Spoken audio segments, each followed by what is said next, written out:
Hi everyone, welcome back. I hope that everyone had a nice long weekend. And we are back to talk about another e-learning resource. So today I'm going to talk about a website that you may be familiar with. It is called Do2Learn. And so we're going to talk about it today, and I'm going to highlight some features that may be helpful for e-learning.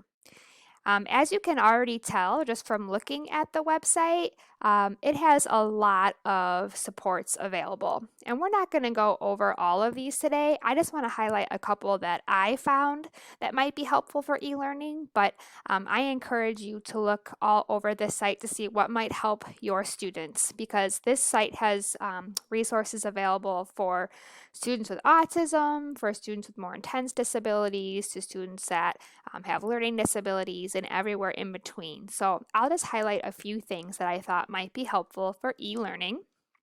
And so I'll start up here on this tab called Academics, and I'll just scroll down to Literacy. And a few things that I liked on this site were some of the early literacy skills. So for some of our teachers that are working with the younger students, I thought it had some helpful resources. One thing I liked was this Go Fish game. So if you wanted to send home a game for your students to play, you could download the game right here, save it to your computer, and post it into your e-learning classroom or email it to parents. So I thought that was fun. And it even has directions that you could copy and paste into your email or to your e-learning classroom so parents knew what to do. Something else I liked on the literacy page were these dot-to-dot letters. So if you have students that are working on writing their letters, it has these different variations that students could practice writing their letters that you could print, send home, or upload to a classroom or send in an email. Something else I liked that might be a helpful resources for some of your parents is the different types of writing paper they had available. So you could differentiate this very easily if you have students with very specific needs or maybe an accommodation for a specific paper. This has a variety that you could choose from. So I liked that resource as well. Under literacy for some older students, I liked that they have this graphic organizer section. I'm just going to click on there. And what's wonderful, I think, is that it has different graphic organizers available, PDF or Word, so you can upload it or send it.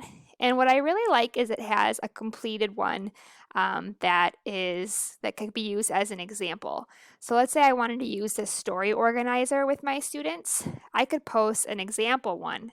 So we've talked about before that we want to make sure that we're teaching students, not just posting activities. And one way to do that is to provide a model. So here you have a model already ready for you. That's why I really liked this graphic organizer site. So those are some of the literacy tools that I appreciated on Do2Learn. It also has some math tools that I like. So I'm going to go back to the academic tab and scroll down to math. And I'll click on math.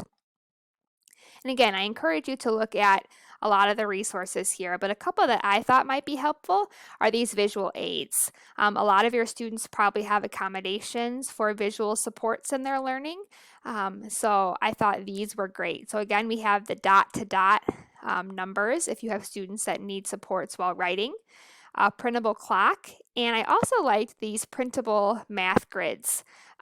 So if you have students that have an accommodation of lined paper or grids to do their work, you can send these to parents. There's also a variety of other great math helpers down here, such as number lines and multiplication tables that you can make sure to send to your students if they require those types of supports or accommodations. I also love this little card game section. So sometimes we want to give students an alternative to just a video or a paper to complete. So if you want to provide some fun activities for students to do, there's some card game examples that you could send to your students and your families. And then I'm going to go to the Learning Strategies tab. So I'm going to go back to Academics and now go to Learning Strategies. And I'm going to scroll down to the section on study and organizational skills right here. What I like about this section is it has a variety of charts available for students. Charts and ways, checklists, and ways to keep students organized. So if you have students that have a checklist accommodation or things broken down, assignment tracking, these might be some helpful tools that you can use to support them in their e-learning, helping them keep organized and helping them keep on top of what they're supposed to be doing. The last part of this website I want to show is their picture card tab. I'm just going to click on the overview, and then I'm going to go to this section right here, picture cards to print. And what this section has just a variety of picture cards, and it is organized by different topics. So we could go to, let's say we want to do school picture cards. It has all of these picture cards ready to go that you could print.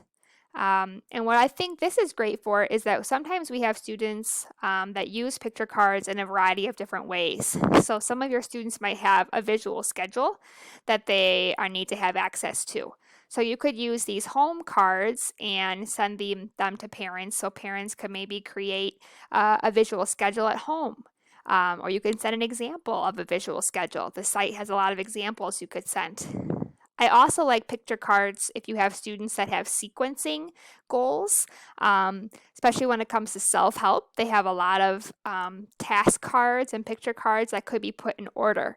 So you could do some sequencing with your students. If you have students that have goals on making choices, you could send home some picture cards and direct parents how to have their students make a choice between the two picture cards. You could do some category activities. You can send some picture cards home and tell students they have to put all the clothes together in a pile or all the food together in a pile. And you could also do matching. You could send 2 copies of the picture cards home and have students match the pictures. So you get the idea. There's so many activities that you can do with these picture cards beyond just a schedule, but there are some learning activities you can send home with them as well. So those are just a few of the parts of this website that I like. You'll see under academic tabs, we didn't talk about a lot of these other skill areas, but I encourage you to look at those. Social skills, they have some great ideas and some handouts and resources if you want to do some social skills work with your students as well as some behavior if you want to support your parents in that area. So I encourage you to take a look. So thank you so much for watching. I hope there was something on Do to Learn that you found useful, and I will be back tomorrow with another video.